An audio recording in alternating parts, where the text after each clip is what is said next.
after this one for you, so maybe we'll stick to it. All right, so Joe, why did you vote yes on the infrastructure bill? It makes restaurants critical infrastructure.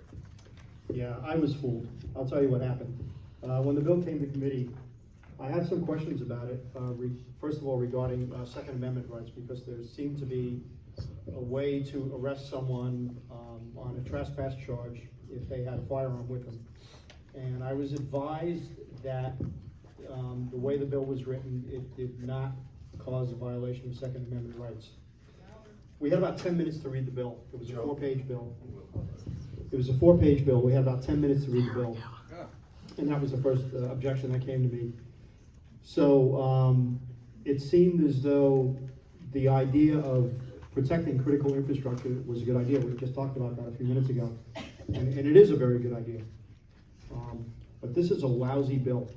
It's a really bad bill. So I was wrong on that one. I found out afterwards, in fact, it does violate Second Amendment rights because the way to be charged, well, what has to happen is if someone goes onto a property that is considered a critical infrastructure, they would have to be physically advised that they were trespassing, and trespass is the issue, and then they would have to have the means to correct that. The way the bill is written, it doesn't cover that at all.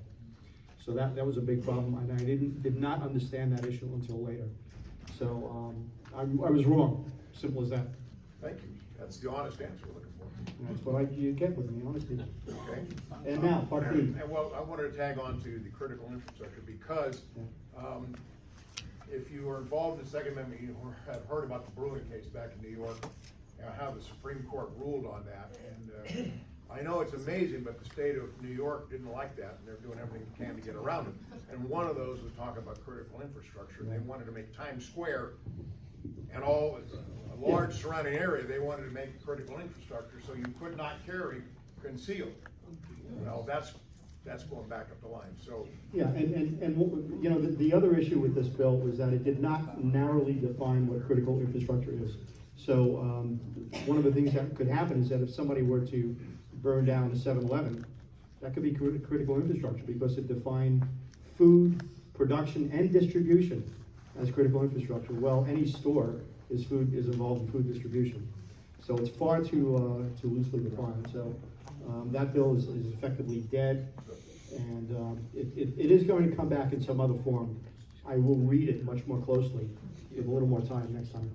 very good. Okay. Secondly, we know that you're very involved in election integrity, and very happy about that. So, General, what is being done to prevent cheating in our elections? And okay, we're working on several fronts there.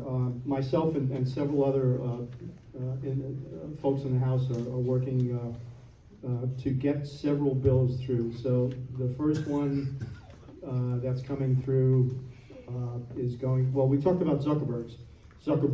Okay, that's gone through the House, it's gone through the Senate. It'll get to the governor in the next week or two. So that's one thing. I'm very happy about that one. What I'm working on personally is an absentee ballot bill. And this is something we've talked about for a while, and that is to define who is qualified for an absentee ballot.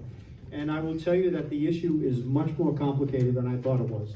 I had a much more narrow view of those that qualify for an absentee ballot. My thought was, first of all, military, all right? If you're in the military and you can't vote, you're overseas, etc., you're deployed, that's the first choice.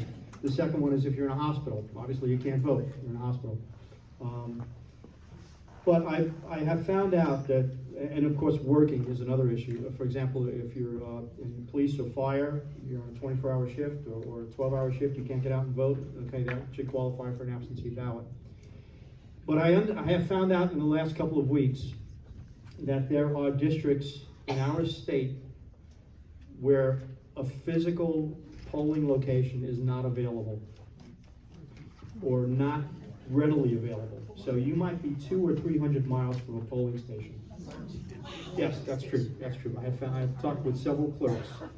So I was ready to go on the bill. We had it through State Affairs, and I did not have that provision included.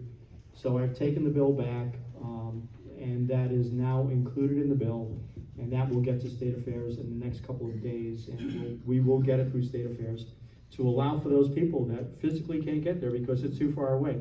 My thought on absentee ballots is that you shouldn't use it, frankly, if you're lazy. And that's what's happening. We know that. You know, people are using it as a convenience. There is this thought that, oh my gosh, I'll fill it out, and it's just like returning a warranty card for the latest dishwasher that you bought. Voting is much more critical than that, and I think people need to show up on election day and vote. I think it's a civic duty to do that. So you know, that's been a tough sell on some people because they've gotten so used to just returning the ballot in the mail. And the problem, of course, with absentee ballots is it's subject to fraud. There's no chain of custody. We don't know if some postal worker looks at the ballot and says, "Oh, that's Joe. We know he's Republican. I'm going to throw that one out." Yeah. You know, that could very well happen. And we have instances here. I don't see anyone in the audience who could attest to that, but we have had instances here where people have showed up on election day to vote, and they've been told they've already voted absentee. Okay, so Randy, right here. Okay, so we know that happens. The problem is we can't convince people in this state that happens. They look at us like we're crazy. Oh, they know. And I've gone to the Secretary of State. We did a canvas last year. We came up with 140 pages of not just absentee, but problems with voter rolls. And I went to the Secretary of State and I said, look, here's the data, here's the information. And they said, yeah, some of it might be legitimate, some of it might be fat finger fill out on computers. Really didn't get very far with that. But the bigger problem is convincing the other legislators that the problem exists, because they think Idaho is super clean, and I think Idaho is really clean too. But I don't want us to be like Arizona. And we are headed in that direction unless we clean it up right now. We've got to clean the voter rolls. We've got to take care of the absentee ballots. So, what else did you have in there?